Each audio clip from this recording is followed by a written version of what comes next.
Yo guys, and welcome back to another Spore creation video. Today we're doing the latest weekly request, which is Slifer, the Sky Dragon from YuGiOh. I've gone ahead and already started on the body because when it comes to making asymmetrical snake-like bodies, it takes a while. Trust me, it takes a long time. So I figured I'd go ahead and start with this first. And when it came to the actual creation itself, I decided to base it like literally on the images of Slifer, because when it comes to actual card images, they're very hard to understand. Like, the images are very small, very cool looking, don't get me wrong, but because they are quite small, it's kind of hard to get like all of the necessary information. Whereas after looking at, trying to find some fan art and people who have done a much better job than I could of guessing where the rest of the proportions and such lay out, went ahead and got, this kind of results here, which I am quite liking. And again, it being asymmetrical means that I can really mimic the pose. Sure, it means it's not going to be a viable creature to animate and such, but I think it's quite nice, little change of pace to do something asymmetrical every now and then, something posed. It really is like an entirely different style altogether. And I feel like in cases of, of Asian or Eastern dragons, Chinese dragons or those kind of ones, I feel like that by having them asymmetrical, you just get like a far more grander or grandiose idea of their proportions and such.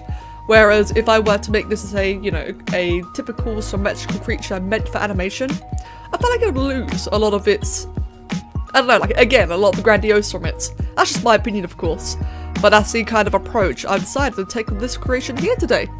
So, what I'm currently doing now is work on those great big claws, which is nice and simple, but just takes a little bit of time to, angle everything together. So something like that, and I'll go ahead and duplicate this onto the other hand. Do I like how it's positioned? Let's make those claws edges a little bit smaller. There we go, that way they've got a bit of variety, they're not all completely flat. Right, that's one hand done. Let's get the other one here. Again, trying to focus it entirely on the artworks.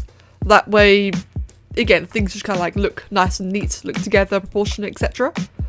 Let's get that finger to hang around there. Right, so that is one set of hands done. Let's move on to the feet then. The feet are quite basic. Let's just make that significantly longer, or as long as it can be already. Okay. In that case, we'll just make it a lot larger. We'll go for the same effect regardless, and we'll make the claw. We'll make the claw itself significantly smaller, but, or shorter, but actually quite a lot larger. Something like that. Just jut that in. There we go. There we go. Something like this. Actually, now that I look at my reference, come to think of it, that's actually completely wrong. According to my image, the entire hind leg here, the entire shin, basically is all the individual toes. So I just realised what I'm doing right now is actually very wrong. What I can do, however, is make the actual toe itself a lot shorter, have that a couple times there, and then use some nail down pieces or another piece and kind of show the bones of the foot, if you will. And I get the same thing over on that side. Yep, fantastic, perfect. And then, to demonstrate what I was poorly trying to describe, we'll have the bones of the feet jutting out like that. I'm not sure if it's really the bones, more like the tendons. Again, it's the kind of thing where it's a bit hard to describe, but, upon seeing it, you'll know exactly what it is. So a bit like that, bit one there, and a third, and final one there. Let's make that a little bit higher, actually, because it's kind of jutting beneath. There we go, something like that. That's the hands and feet. Quick little save, just in case. You never know when Spore might have a fit. So, next up, I will do probably the underbelly, to be honest. The underbelly is actually quite simple. In fact, I'm thinking, what's the best way to approach this? So the underbelly is just a continuous black underbelly, lots of black plating. And I'm wondering, do I want to use a coloured sphere, or do I just use a black one? I think I might use one of these, actually. In fact, the more I think about it, let's just experiment for just a second. So Slifer is overall red. Probably not that shade of red, that's fine though, I'll change that shortly. So which texture is shinier? So we've got that one there, so how would that look with that texture? Pretty good, actually. Okay, let's try that one there. How'd that look? Is that any shinier? Doesn't really look like it makes much of a difference, to be honest. In that case, Yeah, in that case, I think I'll use this part, the detail sphere, to make all the underbelly. That way, when I'm done, because the underbelly sphere is going to have to be a pure black, so the detail colour itself has to be pure black.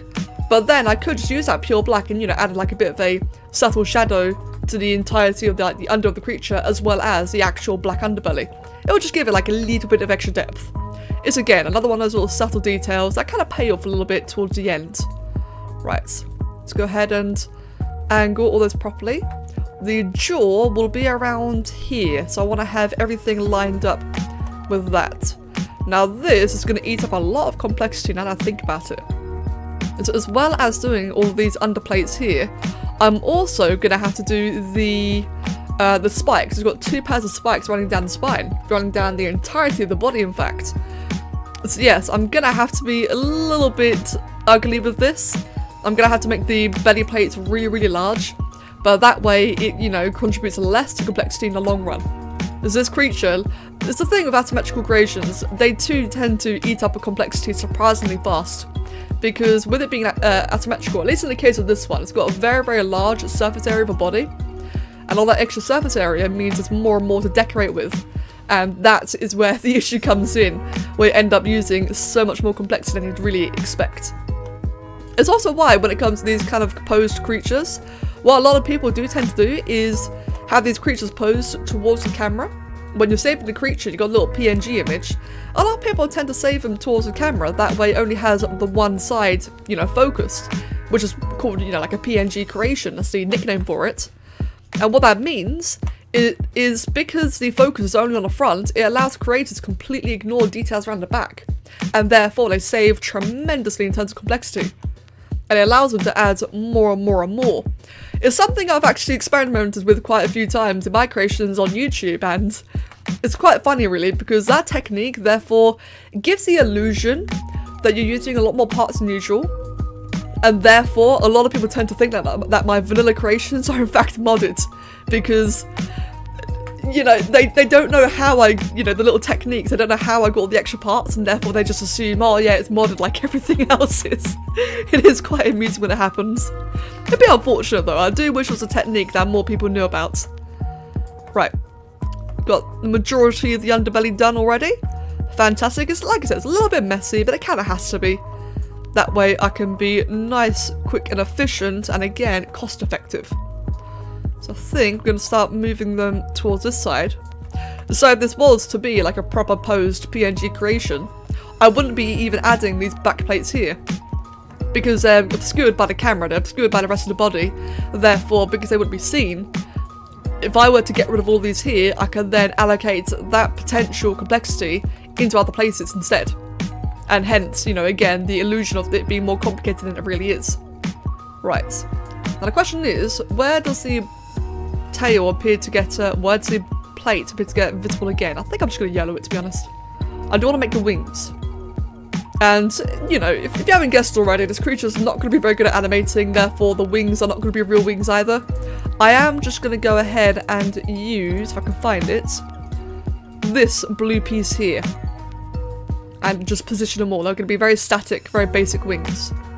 Something like that. Not quite the right posture. Actually, if I go ahead and move that upwards like that, I'll make that entire thing a bit longer. Flick it upwards and then embed it. There we go.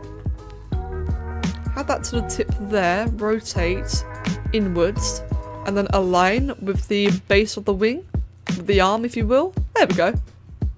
So that's not too bad. It's not too bad. It's like, again, it's not really impressive, but it definitely gets the job done. It does what I need it to. That's the key thing. And I just need to make it a bit bigger like that. Good. And then do the same thing on the other side once I get these 2 spikes here. So one there, kind of pointing inwards, aren't they? Yeah. So one like that, probably make them a bit thinner as well. Good. And then one coming down like that. In fact, I do need to be a little bit longer. There you go. And then we'll do the whole thing again on the other side. And now next up is the head. Now this bit here is going to be quite interesting, Now, for the head to be as good as it can be, so there's no way I'm making it from scratch while in, you know, it being asymmetrical. That's just going to be a nightmare. What I'm going to do instead is get this entirely separate limb altogether that is symmetrical and make the head from that. Because, let me just, right, you know what? If you ever want to see what it's like to make an asymmetrical head, just try placing the two eyes asymmetrically and try and line them up perfectly. Believe me when I say, it is an absolute nightmare. So I really would rather do it this way. So, first things first, I need a base for the head, which will simply be this part here. Nice and simple enough. And then, actually, maybe I can make it a bit shorter. A bit longer like that. And nah, I don't think it's really required. So we have that, and then we'll need the two jaws, because this has two jaws, so it's going to be quite the interesting variant. So we'll have one jaw there, we'll have another jaw that is kind of pointing downwards like that. No, it's going to be tricky. Fortunately, the head is quite small, so I don't have to worry about the size too much. And then the other jaw will be here. That is a really weird shape though, I'm not sure it's going to work out very well. But we can try, hopefully I can make do with the, you know, hopefully the teeth will make up for it, is what I'm trying to say there. So I really had to focus, remember there, and just try to get the really tiny little precise teeth in place.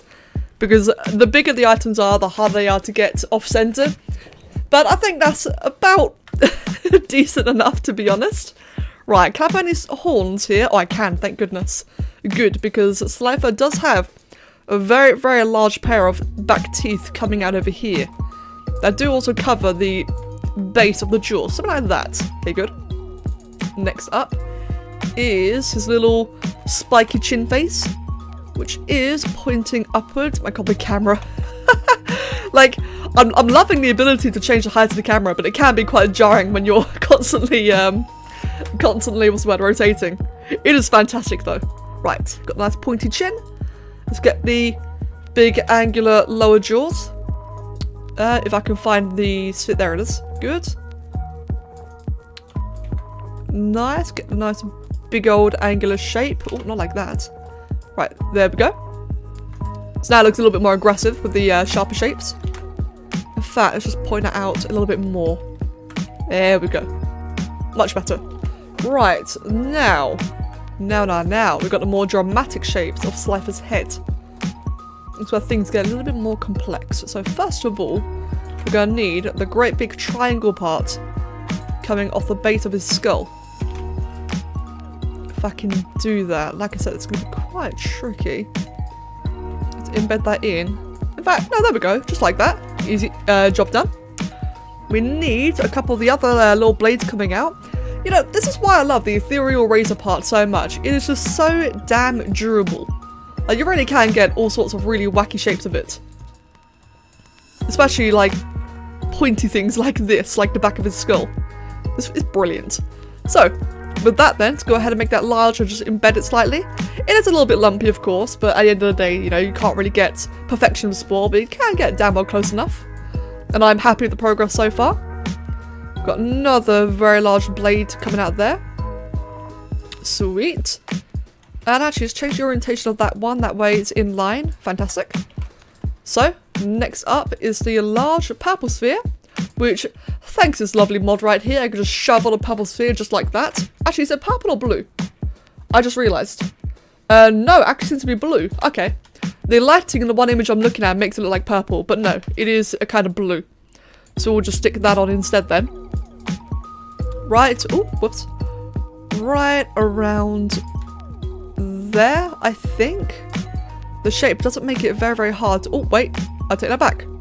Just like that, perfect. And then the big yellow, oh, no. The big yellow eyes. Now, like I said a moment ago, imagine doing all of this with a non-symmetrical head. It would just be horrible. But fortunately, because I just made the limb jut out there and, you know, created the base of the head on that limb, it does make it significantly easier for me to put all the pieces I need in place without worrying about, you know, meticulously placing everything so that it mirrors perfectly. Because that really is just the most, like, that's how you become insane. Let's face it. Right. Let's get a nice big angry eyebrow. So we can narrow up the eyes. There you go, like that. And I'd say that is the head about done there.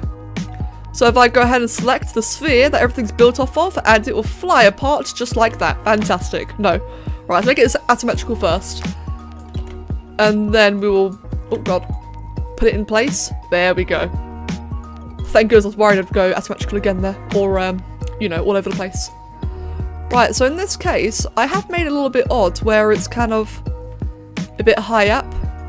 So I do need to like kind of rotate it around a little bit. In fact, that is fine. But now I realise that the horns or the spikes are a little bit small.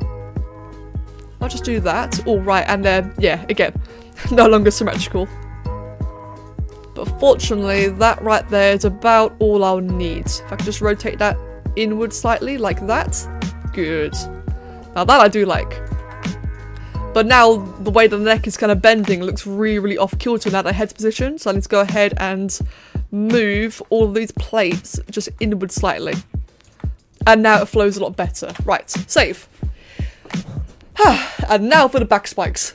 The part I was not looking forward to. Before the spikes, I did just notice a couple of details I am currently missing. So first of all, there's actually little spikes coming off the back of the shins and elbows. Let me quickly chuck those on. So the shins are a silver grey, just like the claws are, pointing upwards. So let's just chuck that one there. I keep saying chuck. I don't know why I say chuck. It's more like place them there. And one there, good. And then they do the same thing on the elbows, but a lot smaller. And actually red. Which makes me wonder, I'm probably going to skip that actually, because I don't think I'll be able to due to complexity. One thing I am lacking, however, is the little flame on the tail. It's not really a flame, it's just the shape of it is. Which goes straight into the hand. Oh, whoops. Let's just aim that the other direction then. And now that I've moved that, how does the belly plates fall along with that? Surprisingly okay actually. I do need to adjust a couple of them. But given that I just changed the entire orientation, the plates are actually in a pretty good position considering. Let's just fix up all of that. Good, good, good. And now we can have the little flamey thingy, flamey boy. Yes, that one. Right, so guys, when it comes to the actual back plates, this bit is very, very simply just going to be a pain. There's no fun way to commentate it, so I'm just going to skip ahead. So before we check out the final of Slifer the Sky Dragon, please do check out the latest weekly request poll, and as always you can vote in the upper right hand corner. A little poll thingy should appear. And yeah, just vote for your favourite one of the options. As always, I do take them from your suggestions in the comments and in Discord and elsewhere, so always feel free to suggest your own, and again, do go ahead and vote. Right then friends, and here he is, Slifer the Sky Dragon. I have absolutely no idea how, but I was actually able to add in every spike in the end. Obviously not the same number as the actual thing, but I was able to add both rows, which I was really not expecting considering how, like I described earlier, these kind of models do tend to, or models? These type of creations do tend to eat up a lot of complexity very, very fast. And hey, check out Slifer in the beta background, or sorry, the beta Spore background. Isn't that pretty cool? It actually shows it off really nicely. That's some really good lighting. Huh. I do love these new backgrounds, but yes. Just check it out in all of them while we're here. So yeah guys, I hope you like it. Overall, I definitely quite enjoyed it. Made for quite a nice, interesting challenge, especially the posture. The face, I'm actually quite happy about considering. Although it does appear that some of the teeth may have sunk in while moving the heads. That can happen sometimes, unfortunately. But I really like the claws and just generally the posture. Yeah, I'm happy with it. And I really hope that you guys are as well. As always, thank you so much for watching. I hope you enjoyed it. Do vote for the next one and keep the suggestions coming. And as always, I will see you all next time. Cheers.